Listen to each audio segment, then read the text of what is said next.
Jacob Malmo, aka the Viking. Welcome to On the Line with DJ Insider. How you going, mate? Thank you for having me. Yes, well, thank you for coming on. How have you been, mate? I've been good. It's been quite warm at the end of summer, but plenty on, as you know. Yes, And there's been a few big consistent weekends and events. it has been. It's all been good. it's been very busy for you. Let's just go straight into that, mate, and tell us a bit about your recent gigs. A couple of big ones that I've done. One was played after Hot Since '82, which was huge. Had nearly 2,000 people at the bottom end. If anyone's there, it was pretty crazy and sweaty. And played for a few hours after him, which was pretty good. And then just recently warming up for Rumpu at the same venue at the bottom end upstairs was pretty special as well, considering the hype that was on around him after a few pretty amazing sets. Yes, that was brilliant, and they were both Thick as Thieves parties. Yes, and you're a liaison with Thick as Thieves, is that right? Yeah. So I started off working as an artist liaison, pretty much looking after a lot of artists that we toured, and then Mike has given me the opportunity to take another step forward and do a lot of touring and focus on my own tours at the moment. So that's something to look forward to, which I've had a few tours to the country already, which is pretty exciting, and plenty more. So. Happy days. I look forward to seeing them. And whilst we're on that subject, talking about artists that you're bringing in and looking after them, who's been your favourite artist which you've supported? And have you got any stories on them? Because you must see a few things cruising around early hours in the morning with these guys. Well, Superflu is always a good one to look after. Of course, only one of them come over to the country, and he's been a friend of mine.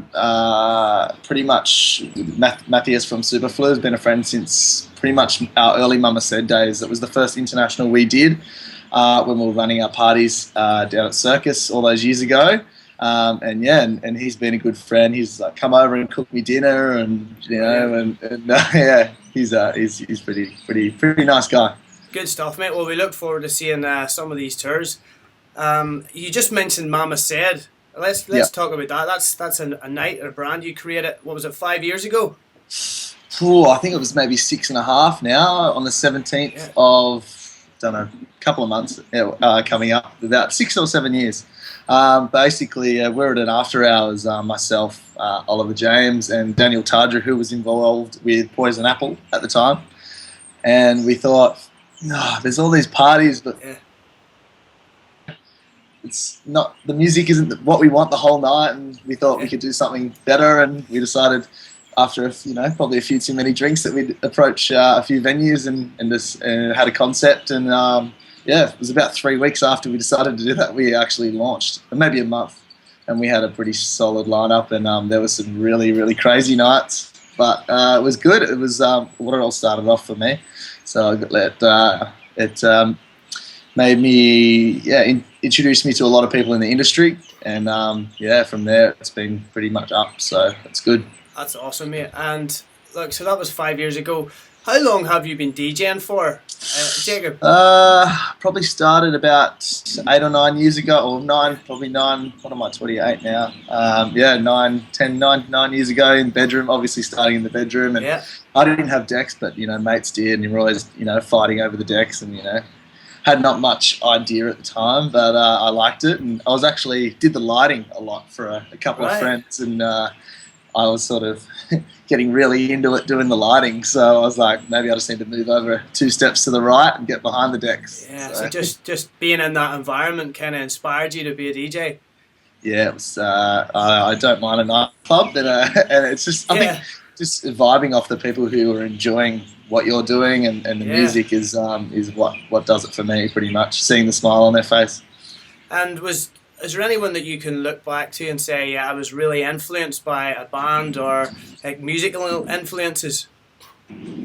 Well, growing up, my brother listened to a lot of Massive Attack and sort of down-tempo stuff like Salmonella Dub and even like Saint Germain and all that sort of, Thievery Corporation. It was all that sort of music I listened to a lot when I was growing up, and then that sort of conversed into more electronic sort of music, and obviously early on with the whole Ministry of Sound stuff, and and then I think you find your own sound and what you like, and then from there it was sort of, yeah.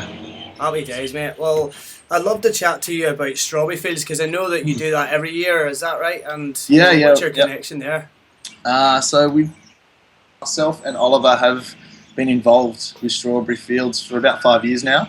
And the last 3 years we've had 3 or 4 years we've had a really amazing sets on the main stage on the Saturday.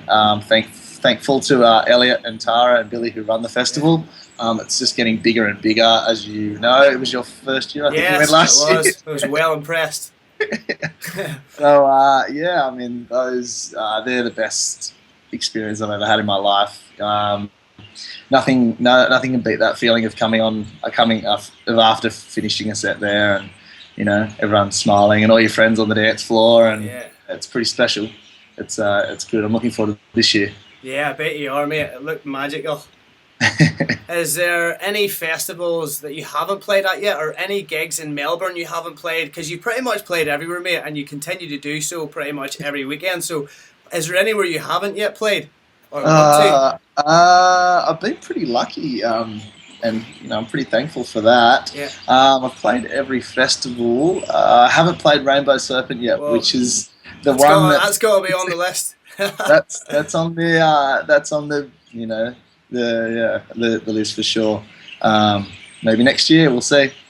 Got to apply and find out. And what about overseas gigs? You were over Europe last year, and did you have some gigs over there, or do you plan to do some more?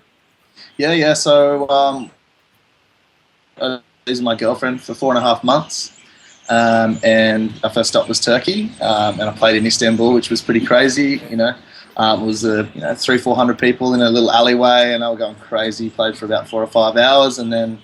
Played in Mykonos with John Course at a nice outdoor venue, and then also with a guy named Osman Lade who owns Yoruba Records in Santorini, and then I played in Leipzig in Germany as well, which was crazy. And this I actually opened the club at about 11 o'clock, and I was like, this would be all right, and played for a few hours, and it was 20 minutes, and it was just heaving.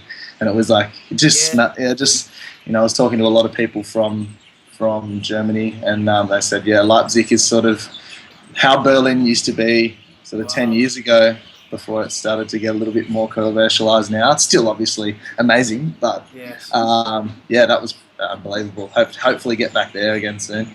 And where would your favourite gig be in Melbourne that you would do consistently? Oh, mate, you can't beat Revolver, can you? Well, I don't know why I asked that question, because it's a pretty easy answer, isn't it? I've been lucky enough to fill in for Bugs probably 3 times now, and as much as a lot of people don't like, I don't look a lot like Bugs, so they're like, who's this guy? And they're like, where's Bugs for the first hour? But if you're doing an alright job, they're pretty happy to be there, and Any time playing at Revolve is good. Brilliant, mate. So, what's happening now? Is there anything new happening for you that you want to tell us about, or? So obviously the next step for me is production and releasing music, and if I want to go a little bit further with my career, and I've teamed up with a guy named Jack Love. I'm sure you know who he is. We've got a collaboration called The Journey starting, and we're working on an EP at the moment, and hopefully that'll be wrapped up within the next few weeks, and happy days. We'll look out for it. Yeah, we'll just be looking for the right label, I suppose, to get that out, and so keep an eye on that one. Happy days. And what about gigs? Have you got any gigs coming up over the next couple of weeks? Any big ones? Picnic Electronics coming up on Easter Sunday, so I'll be closing the party from 7:30 till 9 p.m. That's approaching sellout, I think. I hear this one's already sold out weekend in the closing party, so that's going to be huge. And then after that, there's just residencies. I'm back at 161 every week from 5 to 8 a.m. Yes. And did I see? Have you got the Screw Boat Party coming up as well? Yeah. That's a party that someone who just interviewed, Luke McDee's on. It's a pretty crazy boat cruise. It gets pretty loose. It's called the Screw Loose. and the crowd on there is really up for anything. And those parties are always great to play at. I play with Oliver James there as well, so Brilliant. we've been doing that for 6 years now, 7 years now. So that's it's good. Yes, mate. Looking forward to it. All right, well, let's wrap it up here with, actually, we've got a few questions. One question that came in, and it was, what is the craziest thing you've ever seen whilst DJing? That is hard. I know. I'm sure there's been a few, and ones that you've been involved in would be good as well. One was at Revolver, and some young lady or middle-aged slaughtered lady decided to take all her clothes off and run around the club. I'm sure there was a few people that saw a few photos. That was pretty crazy. Yeah, I don't know. I really enjoy people watching when I'm DJing. Obviously, love watching guys try to pick up girls and get denied all the time, and it's funny. It's funny to watch. Good stuff, mate. Can you give us, last question, mate, one of your Evergreen tracks? I'd like to say give us your all else field, but it's so hard for a DJ. If you can give us one track that you love to play, and like in any of your sets. It's probably like one track. I was actually thinking about this before because I've got to put something together for you guys. Yes.